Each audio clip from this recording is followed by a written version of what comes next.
साथ डॉक्टर साहब मौजूद हैं।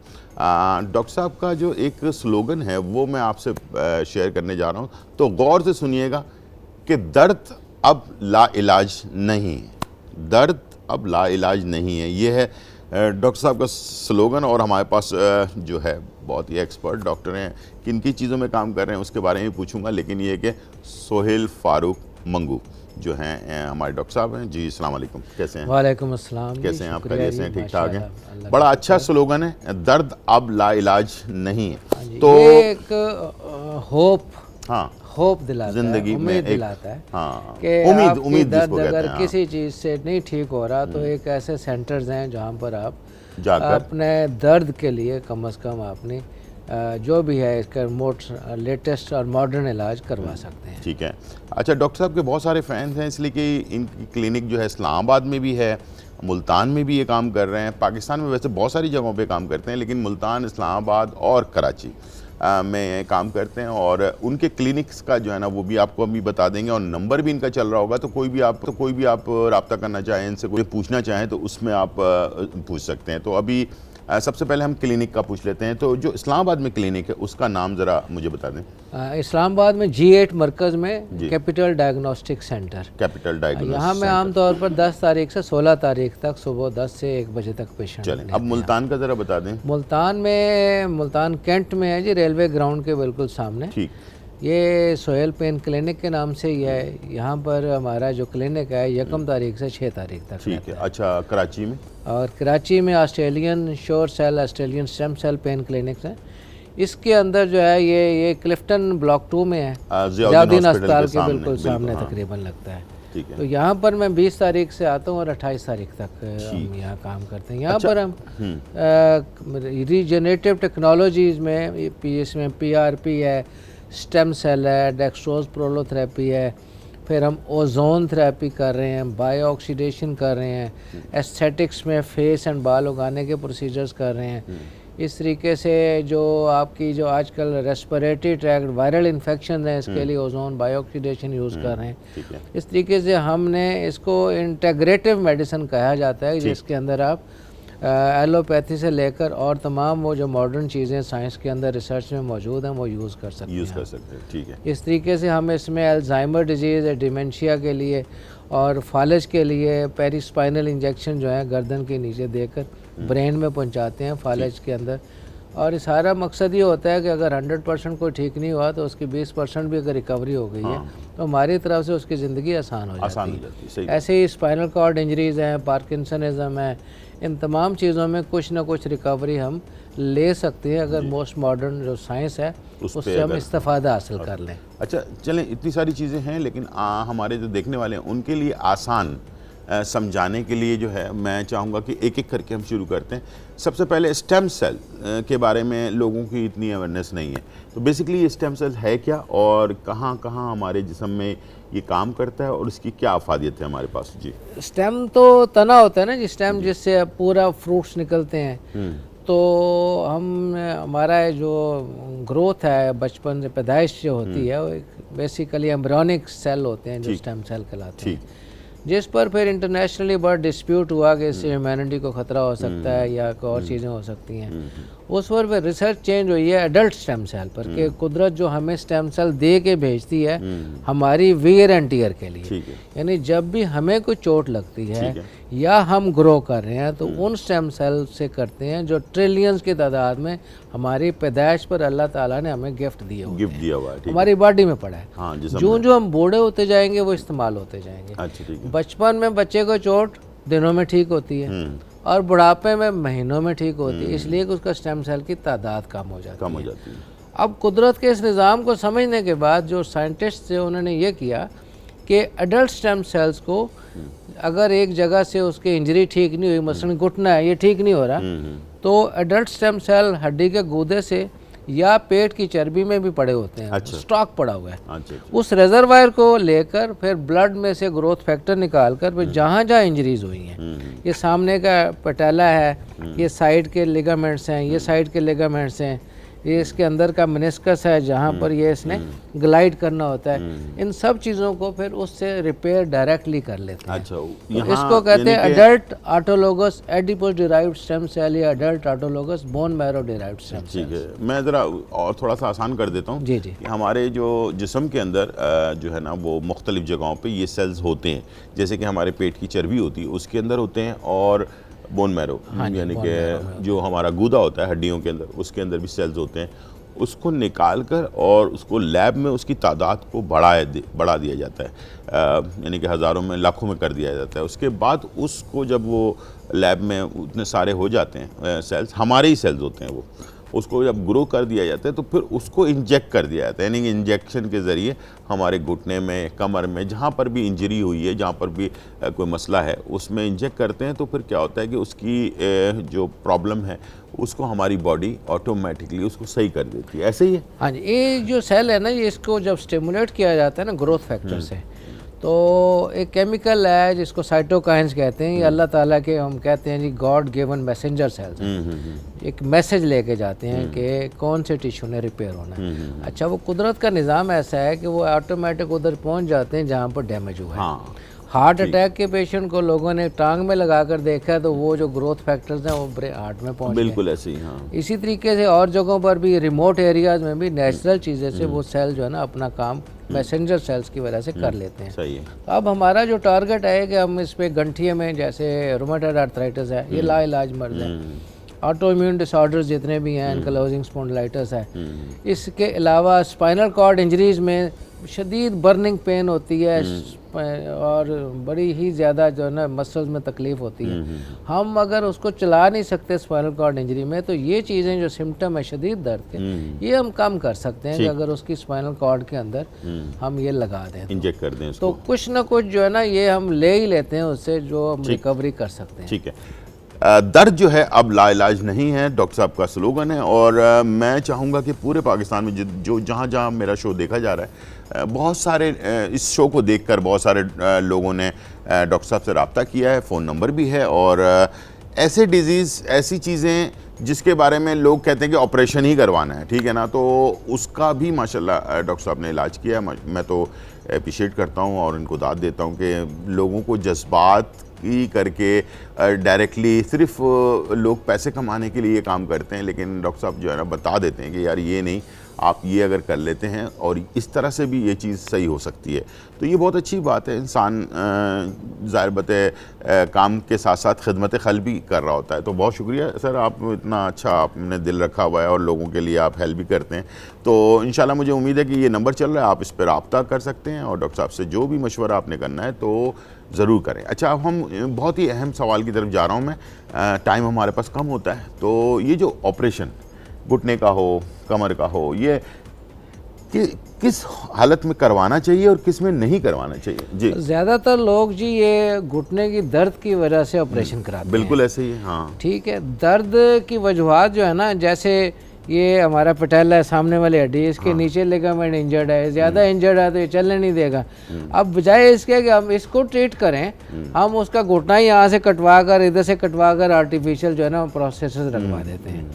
तो ये हमारी सर्जन्स की भी फ्रस्ट्रेशन होती है और हमारे पेशेंट की भी, कि उसकी जो पेन है जो ठीक हो सकती है रीजनरेटिव टेक्नोलॉजीज़ में, जिसमें PRP, stem cell, dextrose prolotherapy हम करते हैं, वो ठीक हो सकती है। वो खाम खा के एक सर्जरी में चले जाता है। अब सर्जरी जो है ये सिर्फ खाली पेन के लिए करना तो कोई जवाज़ नहीं बनता कि आप एक का घुटना जिसका पूरा मूव कर रहा है, अपनी सही रेंज में है, उसका जो है कम रेंज वाले घुटना आर्टिफिशियल लगा दिया जाए। और इसमें जो सीमेंट लगा होता है, जो उसमें जो मेटल्स होती हैं, उसके अंदर जो प्लास्टिक यूज़ होता है, उससे अगर आपके एलर्जी के पेशेंट हैं तो आपके बदतरीन रिजल्ट्स आ सकते हैं। फिर हर मरीज़ का जो घुटने की पेन है वो ज़रूरी नहीं कि घुटने की पैथोलॉजी से या प्रॉब्लम से हो। कमर की जिसको दर्द घुटने के साथ है, तो कमर से नर्व सप्लाई जो घुटने को जारी होती है वो भी घुटने में दर्द क्रिएट कर देती है। अब बजाय इसके कि हम कमर का ट्रीटमेंट करें, हम घुटने के पीछे पड़ जाते हैं। जो नज़र आ रहा है जो कमर से दर्द घूमकर घुटने की तरफ आ रहा होता है ना, तो वो बेसिकली कमर का दर्द, कमर का मसला होता है, लेकिन वो घुटने में जो है ना उसका पेन जो है ना वो आ रहा होता है। तो ये गलती से इंसान जो है ना, और इसका डायग्नोसिस भी आसान है, मुश्किल नहीं है। जो पट के जो पिछले हिस्सा है ना थाई का, ये जो मसल है इसको हैमस्ट्रिंग कहते हैं, ये टाइट हो जाते हैं, टांगों में दर्द रहता है, पिंडलियों में और पिछले मसल में। और ये दर्द की वजह होती है स्पाइन, और स्पाइन से उसको कंडक्शन गई है और वो जो है ना पट्ठा अकड़ गया तो उसने घुटने को खींच लिया, घुटना खींच गया तो उसमें दर्द शुरू हो गया। और उसके बाद दर्द किसी चीज़ से नहीं ठीक हो रहा तो कहते हैं चलो जी बदलवा ही लें, बदलवा, ठीक है। तो ये इसके बारे में जो है ना बड़ा क्लियर है कि जिसको पेशेंट को एलर्जी है इसकी, वो बिल्कुल इसको 2 दफ़ा सोचे, क्योंकि इसके जो बहुत सारी ऐसी चीज़ें हैं जिसके मॉलिक्यूल्स बॉडी में जब ब्लड में जाएंगे तो आपको कोई ना कोई नुकसान दे देंगे। इसलिए बहुत मोहतात हो गए। फॉर यंग एज में जो होता है उसके अंदर रीडू करने, यानी 5 साल तक चलता है 30% लोगों में, और 5 साल के बाद आपका मसला ये होता है कि आप दोबारा करें। सही। तो इसके लिए ऑस्टियोपोरोसिस हुआ होता है, हड्डियों में इतनी जान नहीं होती कि उसके पेच वगैरह को उसको कसाई के बाद भी मेंटेन कर सकें, या वो खोखला हो जाता है, ढीला हो जाता है, फिर पेशेंट चलने के काबिल नहीं रहता। तो ये बड़ा सोच समझ कर ऑनेस्टी से फैसला करना चाहिए। सिमिलरली अगर स्पाइन की बात करते हैं तो ये आपके हमारा स्पाइनल कॉर्ड जो यहाँ से शुरू होता है, तो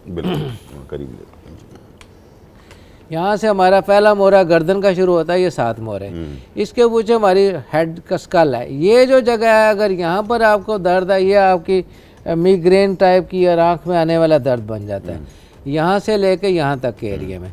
अब ये जो साइड वाला दर्द है ये भी सर में जाता है, ये छोटे छोटे जोड़ होते हैं। एक सवाल, सॉरी अभी रुकिएगा, जब यहाँ से यूं करके अपना आँख के ऊपर या आँख के ढेले में जब दर्द होता है ना, हाँ जी, मैंने एक डॉक्टर को दिखाया, आँख के डॉक्टर को, उसने डायरेक्टली मुझे जो है ना वहाँ भेज दिया अपना वो करने के लिए, अपना क्या नाम है, MRI।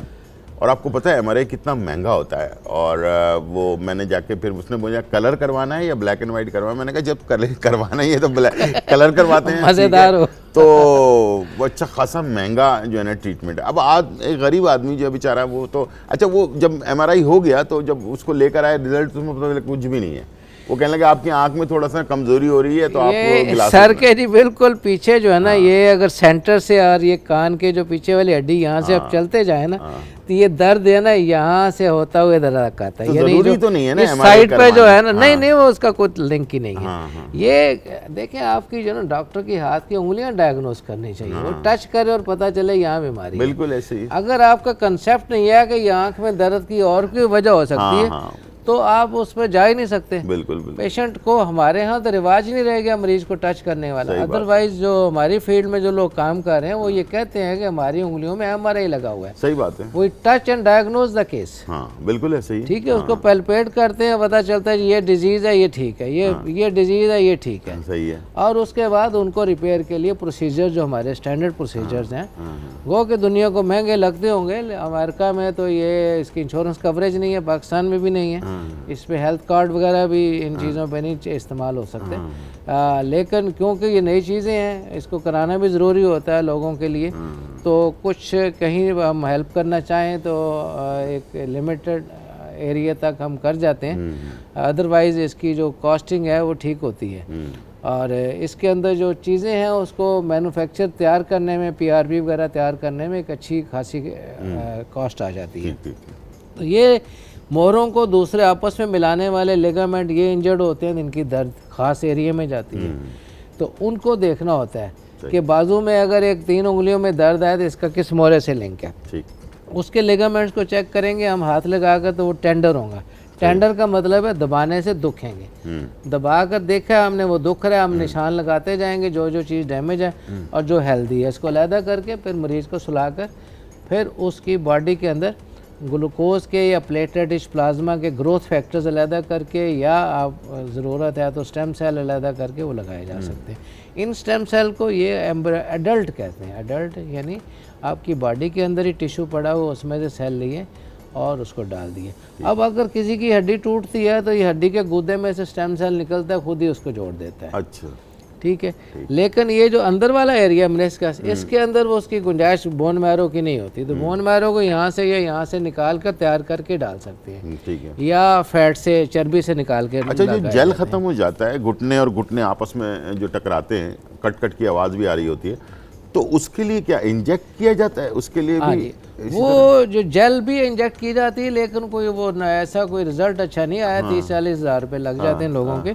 असल में ये मेनिस्कस है, इसके ऊपर ये ऊपर वाली हड्डी रोटेट कर रही होती है, और जैसे हल्की सी इसकी ऑयलिंग चल रही होती है बॉडी के अंदर, उसके अंदर ऐसे जैसे हमारे यहाँ स्किन ड्राई हो जाती है तो, या स्किन जिसकी वैक्सी हो जाती है तो हल्की सी वैक्स इसमें से खुद प्रोड्यूस हो रही होती है। अच्छा, ठीक है। तो जब ये मेनिस्कस नहीं रहेगा, रगड़ से घिसता घिसता ये जो मेनिस्कस है जिसको हम यहाँ देख रहे हैं, ये नहीं रहेगा तो ये हड्डी इसकी हड्डी से टकराएगी। ठीक है। अब हमारे पास कोई चॉइस नहीं है, ये रगड़ खा रही है, ये सारी दोनों साइडें ढीली हो गई हैं और पेशेंट चल नहीं सकता और मुसलसल तकलीफ में रहता है। इस केस में हम क्या करेंगे कि इसके अंदर फैट चर्बी लेकर उसके सेल तैयार करके ब्लड के ग्रोथ फैक्टर लेकर इसके अंदर डालेंगे। ये 3 महीने का एक सेशन होता है, 3-3 महीने के एक सेशन, 2 या 3 सेशन ज़रूरत पड़ सकते हैं। इसी तरीके से हमारी ये जो स्पाइन है, इसके अंदर जो नर्व्स निकल रही हैं यहाँ से, ये अगर डिस्क आपकी ये मोहरे हैं, ये दरमियान में डिस्क है, इसका काम होता है शॉक एब्जॉर्प्शन। तो जब ये डैमेज होती है तो ये नीचे बैठ गई, ये जब नीचे बैठ गई तो ये सुराख जिसमें से ये नर्व निकल रही है ये टाइट हो जाती है। ये इसमें से केमिकल निकलता है जो इसको जलन देता है, और ये जहाँ भी जा रही है उधर एक शदीद दर्द की लहर आती है। तो एक तरीका अगर तो प्योर सियाटिका है, जैसे ये चौथे और 5वें मोहरे का होता है, तो इसके अंदर हम स्टीरॉयड का एक इंजेक्शन लगाते हैं। और अगर ये ज़्यादा डैमेज हो जाए तो फिर लोगों के पैर लटक जाता है, जिसको कहते हैं फुट ड्रॉप। हमने इस पर बहुत अच्छा काम किया हुआ है कि प्लेटलेट रिच प्लाज्मा के ग्रोथ फैक्टर लेकर इसके अंदर लगाए हुए हैं, जिनका पैर लटक के डैमेज हो गया हुआ परमानेंट, उसमें से 70% ताकत वापस आ गई। अच्छा, माशाल्लाह। इसी तरीके से हमने इसको और बढ़ाया कि एक पेशेंट था हमारे पास, कुछ पेशेंट आए जिनकी नेक की सर्जरी हुई, उसके बाद नीचे का दाढ़ ख़त्म हो गया, तो उसके अंदर हमने हराम मगज़ में ब्लड के ग्रोथ फैक्टर्स और स्टेम सेल डाले हैं। तो 60%, 40%, 30% उनकी पावर वापस आ जाती है। एक पेशेंट लेटा हुआ बैठने के काबिल हो गया, जो बैठा हुआ है खड़ा होने के काबिल हो गया, खड़ा हो गया तो चलने के काबिल हो गया।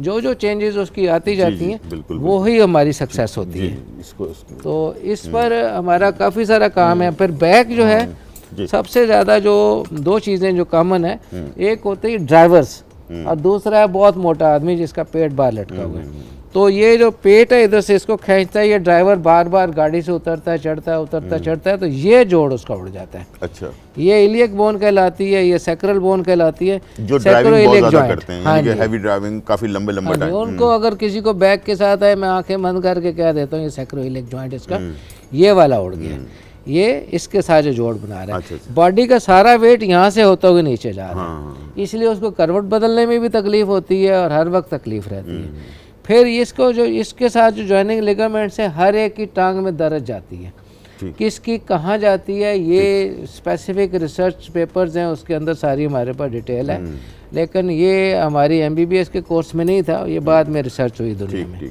तो हम उस एरिया में फिर जाकर उसको रिपेयर करते हैं और पेशेंट ठीक हो जाता है। अब बदकिस्मती से होता ये है कि 40 साल के बाद ये डिस्कें जो है ना, चौथे और 5वें मोहरे की सबकी डैमेज होना शुरू हो जाती हैं ड्यू टू एजिंग प्रोसेस। ठीक है। अब MRI पर जिसका भी कराएंगे, आप अपना करा लें, आपका L4-5 L5S1 डैमेज आएगा। मैं ज़बानी बता रहा हूँ, उम्र के साथ हो जाता है, ये उम्र के साथ होता है। अब उस बेचारे पेशेंट को अगर यहाँ को लिगामेंट इंजरी है और टांग में किसी जगह जा रही है, तो डॉक्टर ने ये नहीं देखना कि जा कहाँ रही है, नर्व की है भी नहीं है। जी, बहुत शुक्रिया डॉक्टर साहब, और डॉक्टर साहब का शुक्रिया। और आप लोग जो हैं, जो नंबर चल रहा है उस पर आप रब्ता कर सकते हैं, जो भी मालूमात लेना चाहें ले सकते हैं। Thank you.